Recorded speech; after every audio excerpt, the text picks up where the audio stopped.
from New York. Ebro in the morning on Hot 97. T-Bro in the morning, 97 minutes, commercial free. Right now, but about to have a little talk, because yesterday, Shawnee Culture, Laura Styles was a little bit upset with me, because a young Muslim girl emailed in. She's dating outside her religion. She's afraid to tell her parents for being disowned, despite the fact that she pays all the bills in the household anyway at 23. Right, So I don't know why you worried about your parents disowning you, but out of respect for your culture and your religion and all that, I understand the stress. But at a certain point in your life, you got to take control of your life, make decisions that you're ready to accept the repercussions for, and if love is that battle, right, then you need to step on out there. And not disrespect your parents, but let them know, hey, this is what it is, this is who I love, and I would love your support. And if you love me, hopefully you love. If you love and trust me, and you trust how I was raised, then hopefully you trust my decision in choosing someone to be a part of my life. Okay, so just to make it clear, we agree with you, Right, but and- both of us, Shawnee and myself, come, from a family that our parents are very into their culture and they see things a certain way. So we understand how it could be difficult. Well, guess what? 100%. And you said that very nicely just now. Yeah. Yesterday.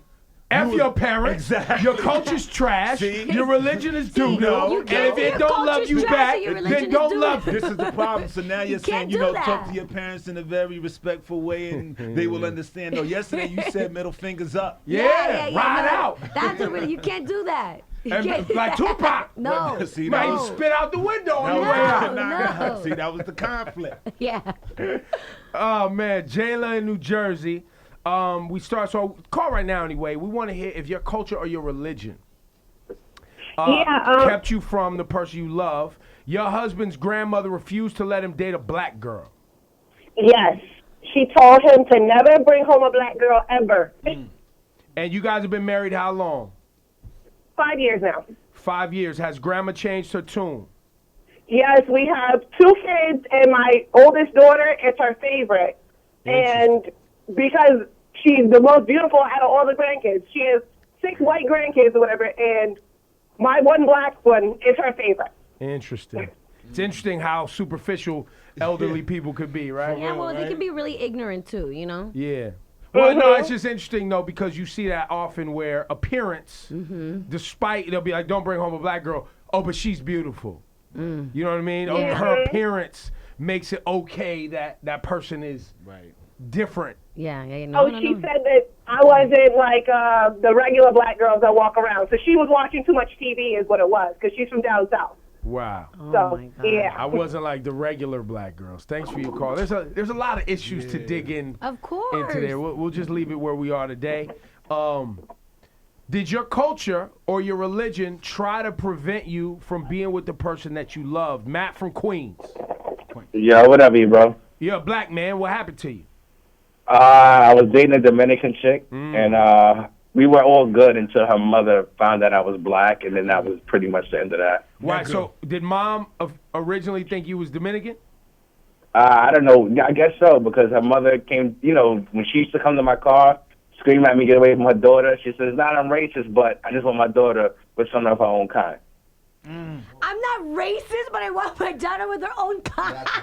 That's horrible. And And so Matt, you decided to stop seeing the girl, or the girl just couldn't do it anymore because of her mom? Yeah, we mutually decided, because her mother went as far as moving her away to Florida to keep her away from me, and then the whole long distance thing, we just said it's not going to work. And how old are you now? This sucks. I'm 34. And how old were you then? 21. And do you guys keep in contact now? Nah, not at all. You ain't go look and see what that thing looks like a few years later, did you? it'd be nice. My girl will kill me. All right. You're a good He's guy. moved on. Go He's on fine. Facebook, though. Check it out one time. Just one time. Demon. Wow, her mom went as far as moving her away. Yes. That's hard. Josh in Connecticut, you was raised Pentecostal. I was raised in a Pentecostal church, which is interesting. They have arranged marriages in the Pentecostal church. A lot of people don't know that. I didn't know. Josh, Yes, sir. what happened to you, man? Oh, well, Ebro, this is Dr. Brown. I've been on before. But, yes, I was raised in the Pentecostal church, man, and a girl that I was with for a very long time, because I wasn't ready to say I do at the time, they had arranged for her to get married to somebody in the church. And, like, a lot of people don't know, they look at, like, Muslims and different cultures and religions and stuff like that and think it's just them. A lot of this stuff in these black churches, man. Yeah, man. And like you can't. We was taught we couldn't even date girls outside the church. Like Yeah. we couldn't date. And And the then church for I you went to, the Pentecostal church I went to, was literally across the street from a Baptist church. Uh-huh. And my mother's Jewish, right? So I would go to Hebrew school during the week, and on weekends we would go to Pentecostal church. And then when my parents split up, I would, split time, whatever. The church across the street, full of black people. You was not allowed. They would tell the girls that they was not allowed to date the boys from the Baptist church across the street. People, Specifically because religion. but Specifically they on don't religion. They don't believe this happens, but it's true. Like they will tell you. I know a lot of people be like, it's a cult. I don't know what you want to call it because we was told we couldn't even go to the movies with chicks. Like we had to date a girl inside the church. You know what I'm saying? We was around each other all the time. I know a lot of people gonna get mad when they listen to this right now in Connecticut and New York and New Jersey because a lot of people go to the church. But I don't care because I'm out of here now. And they will control you.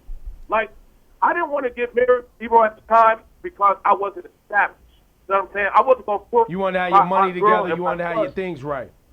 Yeah, I didn't have them. But guess what? Now Dr. Brown owns home. He's the vice president of the bank. And all they do is try to beat you down. Even if you out of there. Like, you're going to die. You know how it goes. No, Pentecostal could be a little heavy-handed. Like, I remember, and we're going off on a tangent, things you would call. I remember my family used to have, like, group prayers, right? Everybody would get on the phone and pray for each other and just kind of a way to keep the family together. And, they would always be like, bro, you need to get saved. You need to be saved. And I would be like, okay, all right, cool, just all right, I love God, believe in God, but obviously I was raised around in Hebrew school and went to synagogue, and I was never like really committed to one specific idea. Right. I'm more of a type of person that's like, well, if God is omnipotent, Right. it's all. Now, were they You aware? pick your path. Ibra, were Many they aware roads. that you were going to Hebrew school also? Yeah, they knew. But my cousin at the time, so one time I got frustrated on the prayer call, and I was like, why y'all stressing me, man? I'm not out here selling drugs. I work hard every day. Like, I'm not hurting nobody. I'm not killing nobody. And not that, I'm not going to put my cousin's name out there, but I got mad cousins doing mad time. I'm the only boy that, like, didn't go to jail. Yeah. Ever. And you on the phone beating me in the head about getting saved. Like, I'm good, man. Like, you chill, man. But it is like that where your family does put that pressure on you culturally and religious. 100. Did your culture or your religion try to prevent you from being with the person that you love, Egypt from New Jersey? Yes, What happened? that is absolutely right. I'm from Egypt, and I have sisters who couldn't be with the man they love unless they converted. Mm. And when you go out with someone, when you grow up in a country where you don't have any choices to pick a husband, they pick them for you. So that husband is a Muslim. Then when you come to the States, like I did, you have a variety. You have your choice. You get a chance to speak your mind. But in their mind, from coming to country like that, they think about the future. How are you going to marry a man who's not Muslim? What happens to your kids? It's what the man is. Like in the Jewish, is what the woman is. In the Muslim religion is what the man is. So if the children have to be Muslim. They have to follow it. They have to cover it. They have to not eat pork. They have to pray 5 times a day. It's what the man is. So it doesn't matter what the woman wants. And see, And how and would some the of these- woman marry a man who's not Muslim? Well, Because then they're not going to marry him. They're not going to marry him. The sheikh, which is like a priest in the Muslim religion, is not going to marry someone that's non-Muslim because your responses to him has to be in Arabic. Well, and So- all that's crazy talk. But I mean, it's people's religion, so respect, and if that's your path, and I appreciate you calling Egypt. We got you want to talk? You want to tell your story, bro?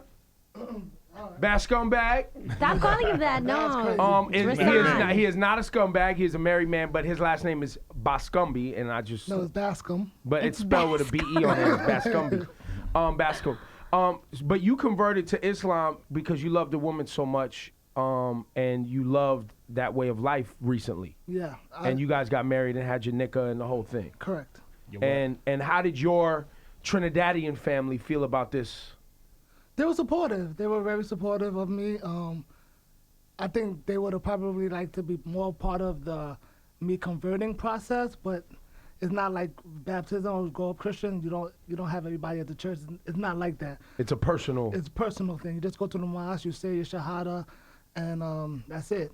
But they were very supportive. It was just probably more harder. She's Indian, so I understand that process of like black and black, Indian. That's a big thing too. But it just So it the took fact time. that you're black and she's Indian was one hurdle. Right. The next hurdle is the fact that you had to convert to Muslim. So y'all had a couple of There was obstacles a couple of to get through. And if you did not convert, then what? then we probably would have still been together, but we wouldn't have been married in a mosque. Would she would've- have married you? I don't think so. You know, I think because her mom's opinion matters a lot to her. She loves her mother greatly, and her mom she's the oldest. Her mom really wanted her to be married and have a nikah in a mosque, traditional. So So she'd have stayed true to her it people. would have probably been a problem. See, y'all, and this is why, I sit here as a kid who went to all of. Only thing I didn't really study under was Buddhism, but in college, obviously, I started, learning about Islam, and I went to the mosque and built with the FOI, and I have family who's Muslim. I also have family who's Hebrew Israelite, right? And I have family who's Pentecostal, and I have family who's Jewish. So I sit here as someone, when people hit you with that, well, how are you going to raise your kids, right? Finding a path of divinity and your relationship with whatever you call the Most High, right, is something that is, like for my daughter, that'll be her journey that I'm going to be supportive of, 100. right? I'm not going to push her into one God philosophy or another, right? Because many of these philosophies, right, no matter what you believe, have been tailored by man, right? And I don't want to get all off on religion and offend anybody, and everybody has their beliefs, but my point being is follow the path and, like I said yesterday, customize your life for you and yours. Don't live your life for other people. Right. I agree with that. But Yeah. people who are very religious believe that's blasphemous talk. That's fine. But I understand. And then, but 100%. that's it's not, because the people who say that that's blasphemous talk, you chose your path. Yeah, and they're conditioned. Well, no, but you chose your path, and allow other people to choose their path, and whatever that's gonna be, without you feeling like you have to ostracize them, right? Like we say on this show all the time, you want to be understood, you got to start with understanding. Facts. You know what I'm saying? And that plays into the same thing. And we live in a time where many people, whatever your cultural, sexual, religious, et cetera, are trying to find a life that makes them the happiest. So that way they don't have to be on prescription drugs for the rest of their life, because they didn't live the life they wanted. They lived someone else's life and they never found true happiness.